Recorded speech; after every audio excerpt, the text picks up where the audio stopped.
and we'll go to a little bit of basic text manipulation. So first you select your text tool over here in the toolbar, and if you look at the top here, this is your toolbar for you to change how your text operates. So we'll say left justified and 34 point, sure, that's fine. This is the color of the text here. So let's say we want it to be fluorescent green.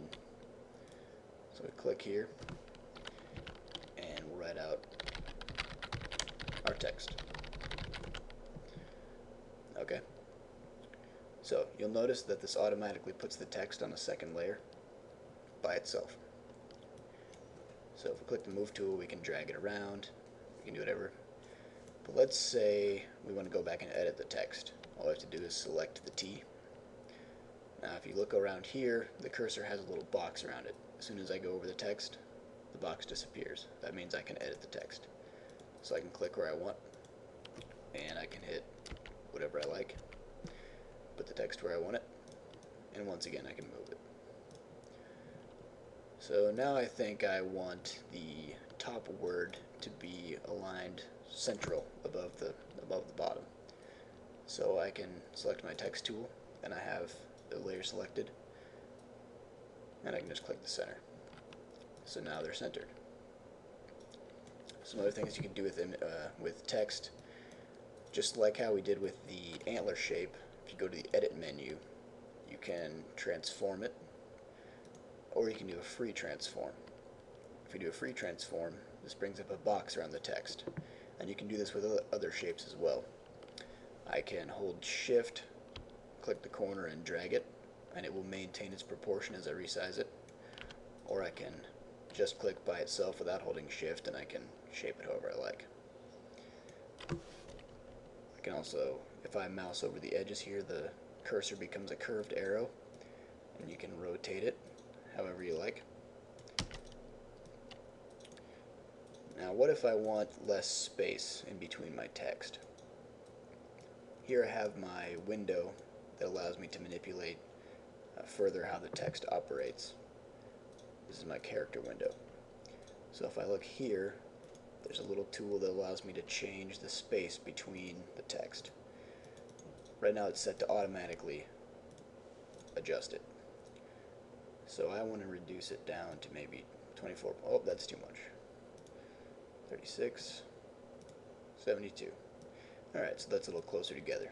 It's a little more to my liking. Okay. So, now let's say we want to add a shadow behind the text and make it fancy.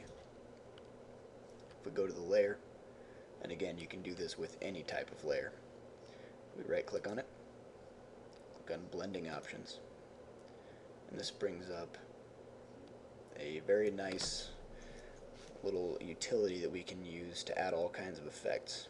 So we said before we wanted to add a shadow, so it gives us a little dialog box here, drop shadow, and there's automatically a shadow underneath it.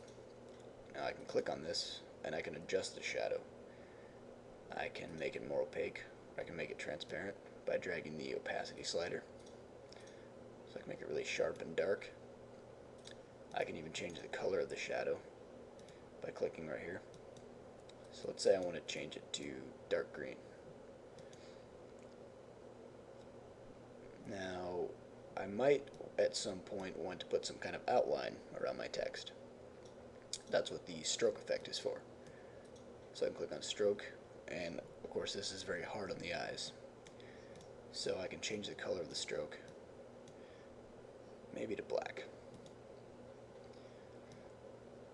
And last, I want the text to kind of pop out. I want it to have a little bit of a three-dimensional look to it.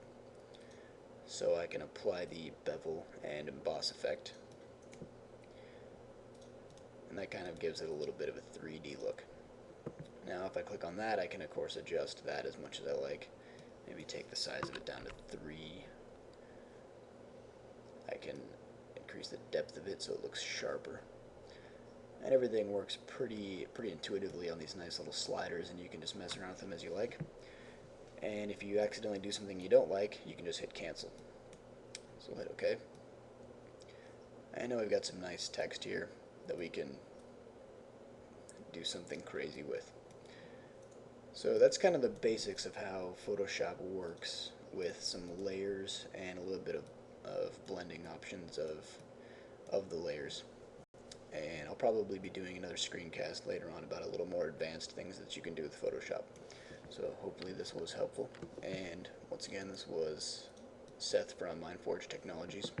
Thanks for watching.